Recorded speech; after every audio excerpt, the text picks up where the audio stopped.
natural. You're not, oh, I'm missing out. Not like that. And may I be beloved of beings, and may they be more beloved to me than myself. Wow. May I bear the results of their negativity. Oh, now it starts to get heavy here. And may they have the results of all my virtue. Oh, this is also when you practice very hard, and at the end you have to give away your virtue, and you're left with nothing. Like, at the end of your month, you get your salary. We used to get it in an envelope, actually, when I was younger. And you give it to your colleague and said, here, you can have it. Yeah? Giving away virtue, but it increases the virtue, so we have to think like this. But that's the most difficult thing sometimes for me to give away. Yeah? Not easy. But, they will get the results of your virtues because you will become enlightened, so then they will benefit from that anyway. As long as we're not giving away the virtues also, we won't attain enlightenment. This is the thing, because something is still grasping. As long as there's even one sentient being somewhere who is not yet free, may I remain in the world for that being's sake, even if I have attained peerless awakening. You can go into nirvana, but you come back again and again and again and again and again until the last one has realized emptiness. Wow. You'll never be out of a job. If the merit from making these statements were to be material, it would not fit into worlds as numerous as the grains of sand of the Ganges. This is what the Blessed One said, and the reason is here to be seen. The worlds of beings are immeasurable, and the intention to aid them is likewise. So just, the thought of I want to benefit all sentient beings creates so much merit. We totally underestimate that, and we don't. That's just the thoughts, because this is where it starts. It starts with aspiration and motivation and with thoughts. Do you have any comments or questions on that, or is that okay? Yeah. Can you elaborate, please, the verse that you said for people in the army? Yeah. Kind of, may I be able to stop others from harming others and themselves. May I be able to stop them from harming without causing them harm. Do you see what I mean? It's the attitude of a mother again. You want to stop your children, but you don't want to harm them. Okay. Maybe if you are in a... No, I'm just talking in general. I'm not talking about specific situations. What I'm talking about, if I'm a policeman, and we all know it, police abuse their power. They harm where there is no need to harm, like physically. This is what I'm talking about. When there is no need to harm physically. Yeah. And if I have to, anyway, so it's not about specific situations, it's about attitude. Yeah. I see that I cannot get out of my personal need to take care of myself. Like, I think of other people, I know how happy I will be if they will be happy. Yes. But it's me that wants to be happy. Yes. Yeah. But it's okay. For the beginning, it's okay, because we're not selfless yet. And this is where now we start with the verses. This is it. It's good to see how we do everything with an agenda, But with training, the same way as I'm saying, we train this thought. I give away my merit, I give away this, I give away that, and all this. It will decrease. But I feel good about doing this. I feel good doing this. So you continue to do it. It's fine. And you saw it. There's no I. Huh? Till the time there's no I. Well, or till maybe not directly, but maybe with an, where's Leora? With an inferential cognizer. I think that would already be enough to be totally convinced that the I is the, it's just on an intellectual level, but that intellectual level is irreversible, right, isn't it? is irreversible, that you're totally convinced. You haven't had a direct experience of emptiness yet, but it's that you know that you assume or you think that there's no I is irreversible. You're so convinced that that's the way it is. So then I think that would be enough to then have a more open heart. I'm not sure. I'll tell you when I'm there.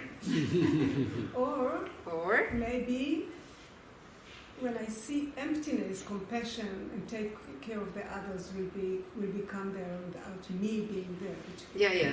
I think also because we come to these verses now, which will be we do the 8th chapter.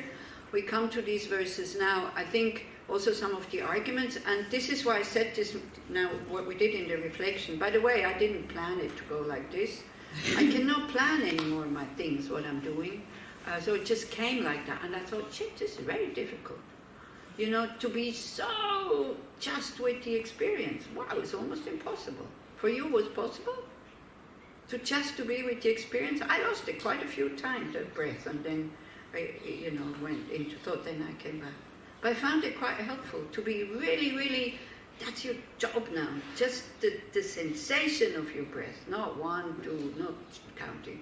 Counting for me doesn't work. Maybe for you it works. I count, and the mind, here's the counting, the mind is there. I think I'm counting, I count in, but it's out, and all this.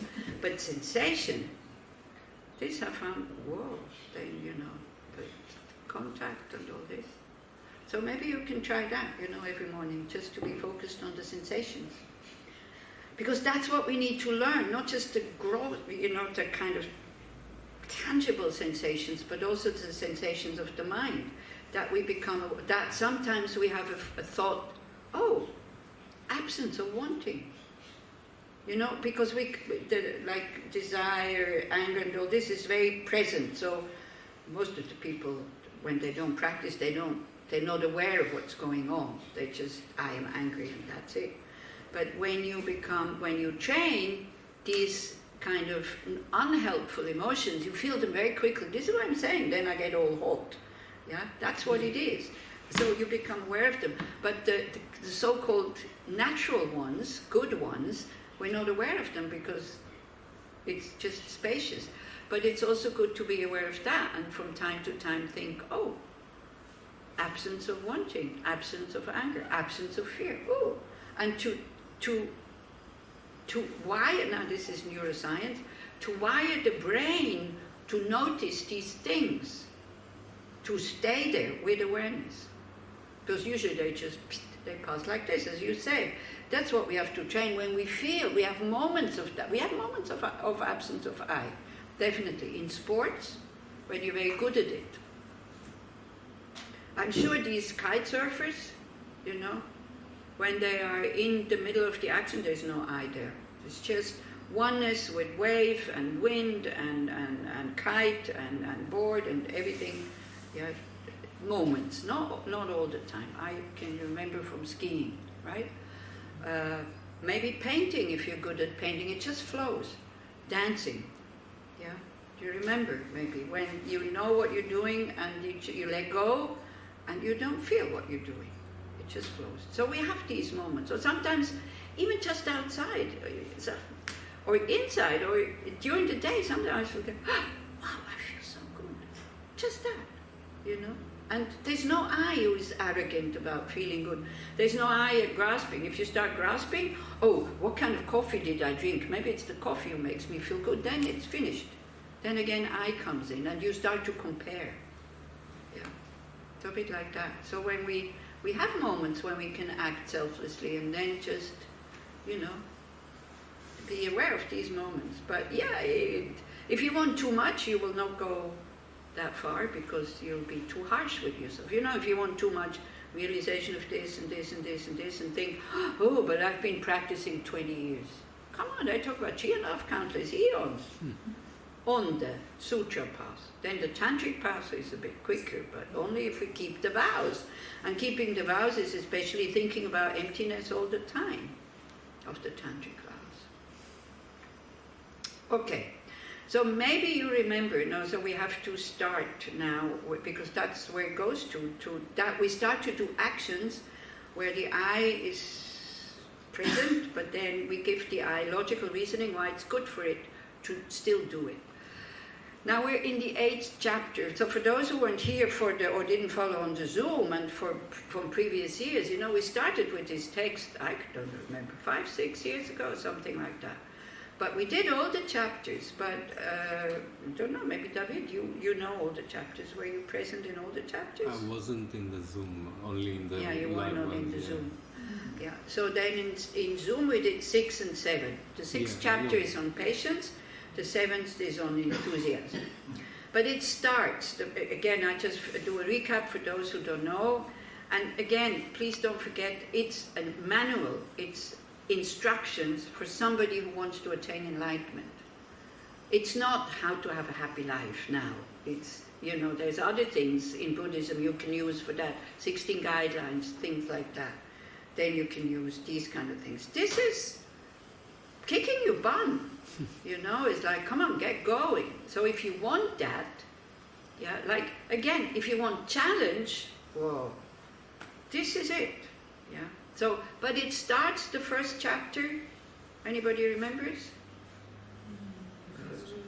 Why? What is the first chapter? Benefits of... Yeah, exactly. To put the carrot in front of our nose. The benefit of having bodhicitta. Okay? So first is like, we need to see the benefit. Yes, it's difficult, but there's benefit. Second and third chapter is about kind of preparing the ground. It's called confession and then holding or awakening bodhicitta. So it's about the 7-limb practice. That we start to eliminate obstacles that we have, because it's a difficult mind to develop. Don't think it's easy, and it will take time. But just to be interested in wanting to have bodhicitta is so marvelous. I mean, it's so rare and it's so special. But then again, if you want it too quickly, then you will despair and you will get all tense. So it's good to have some patience. So the second one is like about confession and eliminating obstacles, creating the merit. The third one is at the end, he says, that's it, the ground is prepared, I'm taking the Bodhisattva vows. Then the 4th and the 5th are about conscientiousness and awareness or attention. Like to be very careful, it's about ethical conduct, to be very careful of his body and speech especially, but also the mind. Because there's these verses where it says if you have this and this and this and this mind, then do this and this and this. But develop this and this and this and this, then the positive mind states. To be aware that we are actually, which kind of slipping all the time, and again falling into things that will not nourish that bodhicitta, but actually creates more hindrances. That's the 4th and the 5th chapter. So it's about ethical conduct. So the whole text is about, the activities of a bodhisattva, or the training. In what activities does a bodhisattva train? Do you know? Somebody? Generosity, the 6 perfections, generosity, ethical conduct, patience, enthusiasm, samadhi and wisdom. Yeah. This is what you have to train in.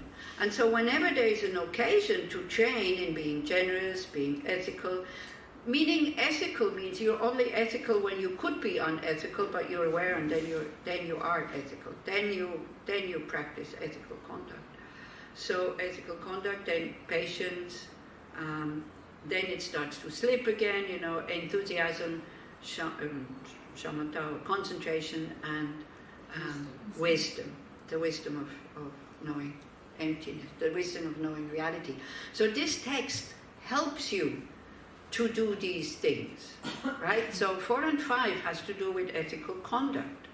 He talks when you walk on the road, be like this. He talks for monks, okay? So he definitely says don't go into coffee shops, don't look at attractive things, don't go there, don't go there. When you walk, look on the ground, things like that. This is for, for monks and nuns. Be humble, blah, blah, blah, this and 6 is about patience, all the reasons why it's a benefit to practice patience, why there is no legal ground, I almost said, to be angry. There's no karmic legal ground to be angry, so it's a lot about karma and things coming back.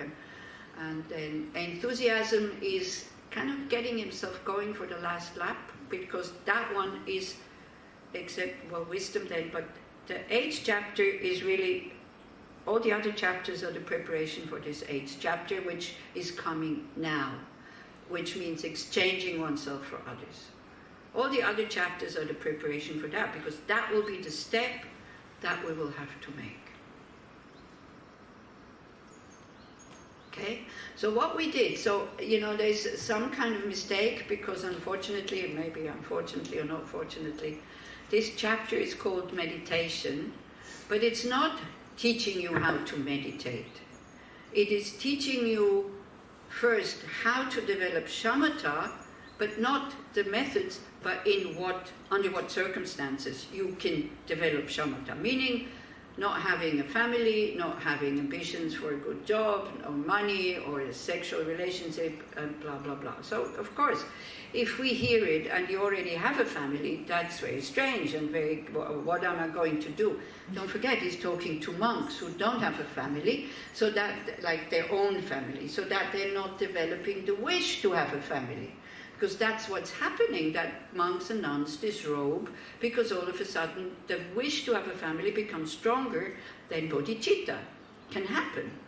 And then it's no point to remain a monk or a nun and be miserable until you die. Then much better to give back your vow and go into a relationship and discover, oh, that's not it either. Happens all the time. I mean, it's like, Lama Yeshe at one point is like this young man, he's not a monk, coming and see him and he's saying, oh, I want to become a monk because this is really my path, this is fantastic, this is wonderful, can I become monk? So because you have to ask a master, you're not just deciding yourself that you're going to shave your head and put on robes. So Lama Yeshe said, yes, of course, it's a very good decision. Then, Kopan, lots of people, he falls in love with the lady, and then again he goes, sees Lama Yeshe, oh, I found my twin soul, kind of thing, we can practice together, it will be so supportive, and I think I don't want to become a monk. Lama Yeshe says, yeah, fine, it's okay, whatever you think is good for you. A little bit later on, oh, she's so attached to me, she doesn't let me practice, she gets jealous because I'm better than her in my practicing, I think I want to become a monk. Lama Yeshe said, dear, he used to call people dear, somebody changing so quickly in such a short time, biologically, totally impossible. Like from to boom. From being so attractive to be so repulsive. It's impossible. So where does the change happen? Where does it happen? Do we see it like this? No. So I don't know what happened then to this young man. I don't even know if the story is true, but it's been told quite often and I quite like it because I've seen it happen. Yeah, we've seen it happen. Okay, so that's the first part of this chapter was, to find the perfect conditions so you can develop shamatha. Because the thing is, these reasonings, if you're doing with a mind who is agitated, it will not work. Your ego will rebel, it will say, no, this is too much, I can't do this, I don't want to do it. So the reasonings have to be done in a vipassana way, but also with shamatha behind. So, actually, because you were talking about Mahamudra also, so this is what Mahamudra is all about. Your object of, in Mahamudra you practice shamatha and vipassana. So in Mahamudra is kind of the object of meditation you have, but for that you need to have done breath and blah, blah, and the whole thing. But your object of meditation is the nature of your mind, for shamatha. When you're there and the mind is stable, and this is a very nice image, your investigating mind is like a little fish who swims in that spacious, quiet mind and starts to look for the I, for the me, for the self. When the mind is so calm, then you investigate. So that's what Mahamudra is all about. But for that, if you don't have any level of concentration, then very difficult. So you have to develop that first. Then it works really well, they say. Because the fish is not disturbing the shamatha. When you feel that the shamatha is getting disturbed, you go back to shamatha nature of the mind. Then again, you let the investigating thoughts come out. It's a very nice image. Okay? So that's why, in order to understand these arguments, we have to have moments when we have absence of I. So that we see, this would be my nature. Yeah. But by all means, don't now go, okay, Mahamudra too much for me. No, I don't want to listen. Yes, listen to it so that you're inspired to practice it. Because it's really great. I mean, it's wonderful. Especially just the nature of the mind as being spacious, just to be there and to experience it. It's like, wow. Yeah, then all this... And you can always go there. This is the thing. The nature of the mind, you will never lose it. And whenever you're there, this space is spacious, calm, peaceful, neutral, not agitated. And you cannot lose it. You can always go there. And just doing very simple reflection meditations, when you, instead of just being in the sensation and all this, you go one step behind and you look, what is recognizing? You will notice that place is always calm. The one that looks is always calm, but we don't go there. So you have to, it's good to develop the habit when, instead of what's going on, my anger, you go, okay, what is noticing the anger? And then you're in the observer. You're not in what is being observed. And then you're quite close to the nature of the mind. And it's easy because we always carry it with us. We just have to remember, maybe tell your good friend when you're totally out of it. Your good friend takes you by the shoulders, shakes you and says, go to the one that looks. Go to the observer. You're in the observed. Go to the observer. Yeah, maybe it works. Okay. Is that kind of, for those people who were not here the first one and did not follow Shantideva's, does it make it clear where we are more or less, or not? If it doesn't make it clear, it's okay. Then just know that it's not clear, then don't have the expectation that you should understand what it means, okay? Okay, so my verses are a little bit different. So first of all, I should make an effort to meditate upon the quality between self and others, upon the equality of self and others. I should protect all beings as I do myself, because we're all equal in wanting pleasure, not wanting pain. So my version here is, I read both of them. Strive at first to meditate upon the sameness of yourself and others. In joy and sorrow, all are equal, thus the guardian of all as of yourself. Is that more or less kind of clear, isn't it? So there are two methods to understand the sameness that we know about the equanimity meditation, right? We visualize a friend, an enemy, and somebody we don't care about. We see our different reactions to them, and we start to find logical reasoning why our reactions are so difficult, and we don't find any, and then we go, yeah, actually, they look so different. And I think I listened to a talk by maybe John Kabat-Zinn, I don't know, or Joseph Goldstein, where he said, biologically and even mentally, human beings are 99.9999% the same from science. And then on this 0.1%, we make so much difference. And definitely with this, we all want happiness. Nobody wants to suffer. I mean, come on, it's a fact. But when you're angry, you are happy when this other person is suffering. Admit it or not, this is what anger is. You're not proclaiming it, but you are...